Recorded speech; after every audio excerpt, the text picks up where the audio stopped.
Hello, everybody. Welcome to another special edition of In the Know. Our guest today is Tom Judson. Hi, Tom. How are you? I'm great. And you know what? I understand we have another series of questions as follow-on, like you predicted. Yeah, so over the last week or so, I received a large number of questions. And in some cases, I've sent them, a resident would send me one question, I'd send them back, hey, why don't you send me some more? And so I've accumulated a lot of those questions, and that's how we came up with the questions for today's video. Excellent. Yeah, we'll just add to what all we know. Yeah, exactly. I've noticed on the website that every day something new's been posted, so it's exciting to know that you're keeping this right up to the minute. Correct, and that's one of the things that ADEQ has asked us to do is provide updates on a consistent basis to our residents so they know what's going on. Okay. So they're aware, because they're concerned. It's impacting them, and they want to know what's going on, and we want to try and give them that information. Well, you helped me clear up something in my mind, because other people might have this question too. I know you have 3 contractors. Correct. Could you just give us a quick little note of what each of them are going to be responsible for? Great, and it's probably a great review just that we go and do this, because we talked about it in the first one, and I encourage everybody to watch the first video. Absolutely. Because it really is very comprehensive. So the 3 contractors that the POA has hired, ERM, and for lack of a better term, they are the project manager. Okay. Okay. CTEH, they do air quality monitoring. And the last one is E3, they'll be the one that physically puts out the fire. So those are the 3 contractors that we've hired. Okay, Tom, so the contractors that you've hired, how are they going to put out the fire? And does it differ from the original way the fire was going to be put out? Okay. So I actually wrote notes for all these questions. So you might see me cheat down and look down there to make sure I answer the question as completely as possible. So the first thing that they're going to do is they're going to remove the debris, and they're going to set it down in a staging area, and then they have to sort it. They have to sort out organic from inorganic. The inorganic material then has to be handled in accordance with state or federal laws. Okay. The organic material will go into a burn trench and get incinerated. And that's really the main difference between the 2 methodologies is we're going to be using burn trenches, which are larger, and the previous contractor was going to use burn boxes. Both technologies, both methodologies use fans to keep the smoke under control. But they're very similar. So in some ways they're similar, but in other ways there's a little bit of a difference. And let's just make sure I didn't miss anything. That's everything. But this methodology will allow us to get through the process quicker. We're not taking a different route. We're just doing it in a slightly different way. And by going this direction, ADEQ already had a comfort level with this methodology. And so this is just a slight modification as opposed to introducing a completely new method that would have potentially set back the calendar badly. So will our residents see more smoke while the fire's being put out? So in the first video, we talked that it was going to get worse before it gets better. And in speaking with our contractors, they emphasized, Tom, you got to make sure our residents are aware that it's going to get worse. It potentially, the smoke could be, when we're putting it out, the smoke could be worse than we have seen to date. It's just, we want to make sure that our residents are aware of that. When you're removing that material, you're opening it up. All that oxygen is going to go in there. The fire is going to flare up, and it's going to generate more smoke. So that's the biggest thing, is we're going to have more smoke than we have had previously. So if I understand this correctly, there will be air monitoring going on while the fire's being put out. Correct. And when we started the video, we talked about that CTEH would be doing the air quality monitoring, and it will be real time, and they will be in direct connection with E3, which is the company that's putting out the fire. So if there are spikes in air quality readings, in particulate matter, CTH will directly contact E3 and say, look, you need to slow down. You have to maybe douse the fire either with water or with dirt or something like that, because the readings are getting high and we need to bring them back down. So there'll be that linkage between those two to make sure the situation does not get out of control. And also remember, we're having to deal with weather. Yes. And if the air is really still and is holding down the smoke, it's possible that E3 may not be able to do much at all for 1 or 2 days, depending upon what's going on weather-wise. Okay, Right. that makes sense. That Yeah. makes total sense. So will this method produce more smoke than the previous method talked about? It'll probably produce a similar amount. I described how the burn trenches and the burn boxes use fans to control the smoke. So the bulk of the smoke is not coming from the burn trenches or the burn boxes. It's coming from, when you're removing the material, it's coming from the fire. Oh, okay. So that is not changing. It's whether it's, you still got to remove the material. And when you remove the material, you're opening it up, you're getting all that oxygen in, the fire gets stronger and produces more smoke. So really, the amount of smoke generated by both methodologies is going to be would be similar. And we don't really know what that is, but they're similar. Correct. Right. So will the operation stop at the end of the day? Yeah. So what they do is, at the end of the day, they're gonna douse the fire either with water, or they're gonna put dirt on it to slow it down for overnight. So they're not going to be operating overnight, but the material that is in the burn trenches that is being incinerated, that could be going on overnight. Okay. And they will have people on site 24/7. To monitor the trenches, to see what's going on and so forth, and to make sure that nobody else accesses that area. You have to have specialized training to be on site, so we ask residents, don't go on there. It's a dangerous area. There's going to be equipment, there's a fire, and so please be respectful and don't come onto the site. But they're going to have people on site 24 hours to make sure to monitor what's going on. Good deal. So you're confident that the fire will be out within the 30-day period that was set? Now, 30 days after mobilization. I'm Okay. sorry, yes. But every conversation I have had with the contractors, they have been very confident that they can get it done within the time frame that we've committed to ADQ. Now, with that being said, I looked at the long-range weather forecast, and we do have rain coming our direction in a week or so. That could cause a delay.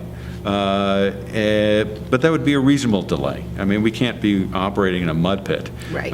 Depending upon how much rain we get. So, but we are confident that we'll get it done within 30 days or a reasonable extension based upon weather. And I believe there's a timeline on the website, and that's toward the middle of June is when that's That anticipated. is correct. That is Okay. correct. 30 days after mobilization. That's the key. And there is a timeline on our website. So is the ADEQ, and especially the city of Bella Vista, been supportive of your efforts of the POA? Absolutely. So we'll start with ADEQ. They've been good partners throughout, cooperative to work with. Both entities have the best interests of the residents in mind in trying to get the fire out as quickly as possible. With regards to the city, very cooperative. I was speaking with the mayor this morning, and he was asking me, do you need anything? Can I help you? Very, very supportive. That's good. It's a team effort. Everybody wants this fire out, and we know that it's a team effort to make it happen. So we touched on this a little bit in the last video, but what's the reaction from the public over this whole takeover? So by and large, positive and supportive. They want to see the fire put out. And so it's been by and large supportive. A lot of questions, which is how we came up with most of the questions for today were from residents saying, Tom, what about this? What about that? What's interesting, so Ruth Hatcher, our board chair, was telling me that over the weekend she was asked by 5 different people questions. And every single time she said, have you seen the video, the first video we did?